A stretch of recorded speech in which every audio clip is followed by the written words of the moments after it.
Every once in a while, an FPS comes along that does something different. In a genre dominated by clones and copycats, one game decided to go full chaos. What if we took competitive FPS and turned it into a game show? This is the finals, and it might be the boldest thing to hit the FPS genre in years. But bold isn't always better, so today we're asking, is this the future of competitive shooters, or just another hype train speeding towards a familiar crash? To understand where the finals came from, you have to go back. Not just to its reveal, but to the people behind it.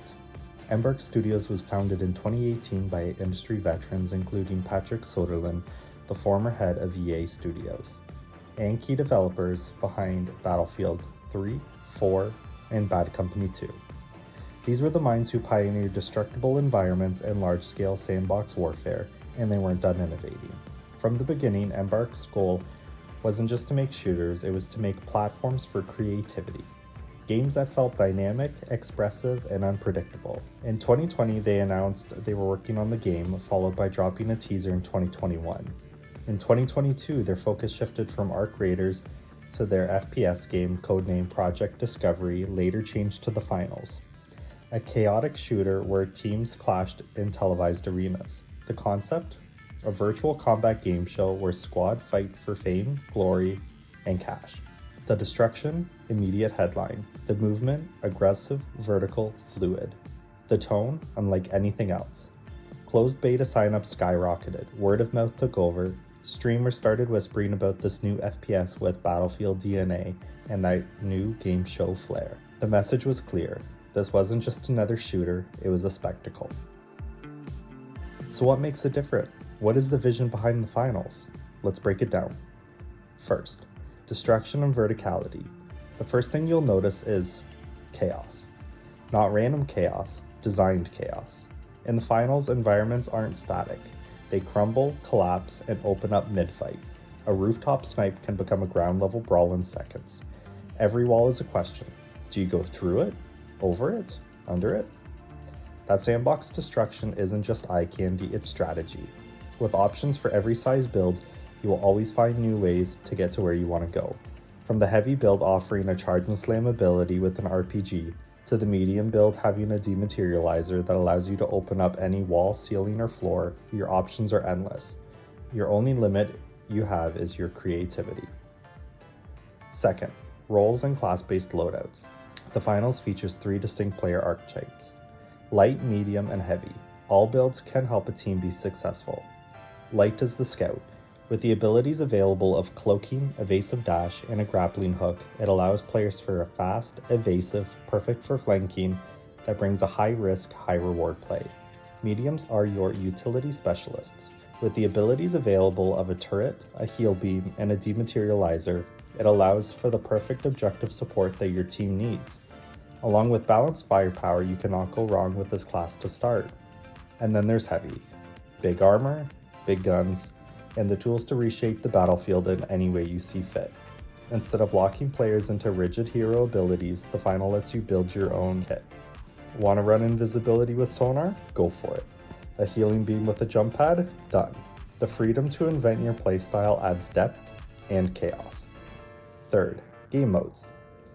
Within the finals, there are a number of game modes that have between 2 to 4 teams within it, depending on the game mode, either having 3 or 5 players per team. Within the finals, there are 2 more unique game modes that are currently in the game. The first is Cash Out, where you need to open a vault to obtain a cash box that needs to be inserted into a cash out to score, but you'll need to defend it while it is in the cash out, as it does take time and can be stolen. There is also another game mode called Power Shift, where it is similar to a King of the Hill. There is a platform that you need to control, and once you control it, it will start to move around the map towards the finish line. Teams will battle it out over on top and underneath the platform to try to kill the enemies and gain control over it to start moving it in your team's direction. Fourth, movement and pacing. Movement in the finals is aggressive, not just fast, frenzied, with gadgets and abilities available such as jump pads, zip lines, and grapples. If there's a surface, you can probably scale it. If there's a gap, you can probably fly across it. And if you need to get somewhere quick, you can make it. Combine that with the game's time to kill and destructible arenas, and you've got something that feels like Overwatch, Apex Legends, and Battlefield got tossed into a blender. Fit. Presentation. The game show aesthetic. But here's the wildest part. The entire game is framed as a live tournament broadcast, and every season you can sign up with a season sponsor to unlock even more cool and unique skins. There's mid-match commentary, studio lighting, futuristic overlays, voice lines hyping every kill, and coins splashing down when someone dies. It's immersive, absurd, and uniquely the finals. When the finals dropped its open beta, it didn't just trend, it exploded. Lots of creators were jumping in to check out what this unique game could bring to the table, and many were waiting to have a chance to play it. But momentum only gets you so far, and the finals hasn't been without criticism. First, the launch. Server queues, dropped frames, crashes, long matchmaking times. You've heard the song before. Then came balance concerns. Some builds, like having invisibility with shotguns or the stun gun, felt oppressively strong. Others, practically useless. Casual players found themselves getting stomped fast. Combine that with the time to kill, and some called it a chaos simulator for cracked players only. And then the store. Premium skins, bundles, battle passes, the usual suspects. Some players called it fair, others called it overpriced. There are, however, positives that have come out of their challenges. Through updates from launch, they have been fixing all of the issues when it comes to the quality of the game. They also have been working hard to make sure everything is balanced and fair. This includes removing the stun gun and reworking it completely to make sure it is not overpowered. When it comes to skins and battle pass, nothing in this game is pay to win, and if you do not want to spend any money on the game, that is completely fine. They offer many ways to earn currency to purchase skins or the battle pass for free, including earning some in the free spots of the battle pass by playing certain game modes and getting up to a certain rank, and from promotional emails sent at the start of every season. Currently, the finals is in its 6th season, and the game is doing the best it's ever been in regards to visual and gameplay aspects. So where does the finals go from here? Now, even though the devs at Embark have not laid out a roadmap, it does not mean that they do not have any plans. They tend to update when they are ready to share news versus having a huge plan and experiencing delays from their original promise. What we can expect is new maps, limited time modes, and seasonal content drops. The finals devs are listening, but more importantly, they're responding. Feedback is being implemented, OP weapons are getting nerfed, bugs fixes are rolling out, and community voices are for now being heard. Whether that trend continues, time will tell. They have planned a finals major that is taking place in Q4 of 2025 with the grand prize of $100,000. There's potential for modding, and there is more from the lore that is still unknown. But they'll need consistency, communication, and a very careful balance between monetization and momentum. So is the finals the next big FPS?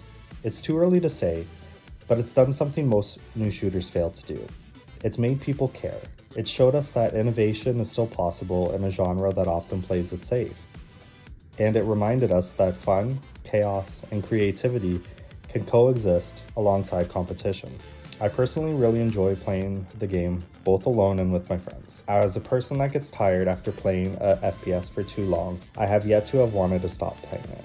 If Embark Studios keeps listening and keeps evolving, then the finals won't just be a game, it might be a movement. What do you think? Is the finals your next main? Let me know in the comments. Also, this is my first video in the style, so let me know your thoughts. More of these types of videos are planned, so if you enjoyed, subscribe for more to come. Thanks for watching, and I'll see you on the next one.